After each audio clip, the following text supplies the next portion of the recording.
you here on KTN News Desk. Now, the National Assembly has received a petition seeking the removal of Interior Cabinet Secretary Dr. Fred Matiang'i from office. The petition was filed by Mohamud, sheikh, who is a resident of Wajir County.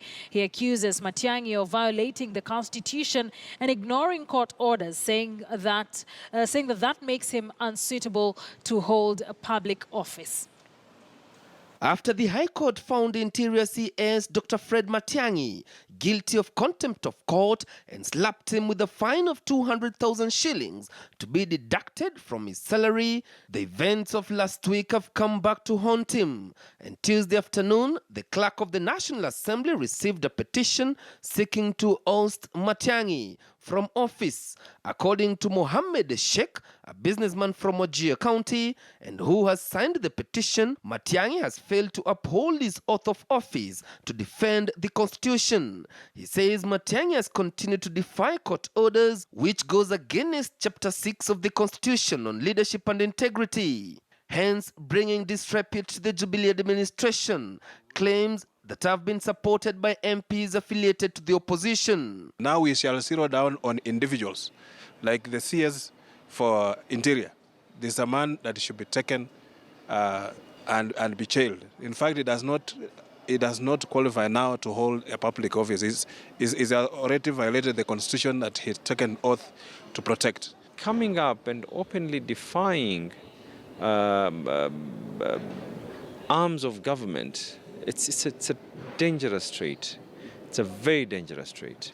They are misbehaving against the law and the Constitution that was enacted by Kenyans. And this is seriously led by one, Matiang'i, Fred.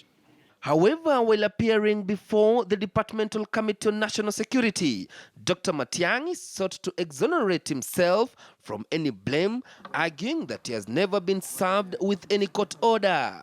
When the Attorney General begs and says the Minister and the Inspector General are at the GSU parade, you say the GSU parade is not that important. When they say they have not been served, you say, I've been on TV the whole morning. I was expected to be watching TV at the GSU parade so that I know what has happened. Further, the petition pleads that if Matiang'i is not removed from office as a matter of urgency, then the public confidence in the roles and responsibilities will diminish completely. You are an individual occupying an office that you took oath to protect. The office, you are labeled as a state officer. So a state officer must behave and must live to the parameters of the law. It is not right that when we are trying to make a genuine effort, we are being called lords of impunity, that we are making the wrong mistakes and so on and so forth.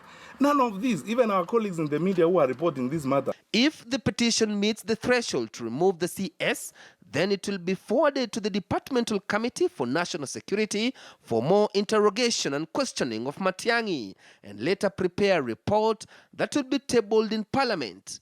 This is the second petition seeking the removal of a cabinet secretary since they were sworn in office by the president.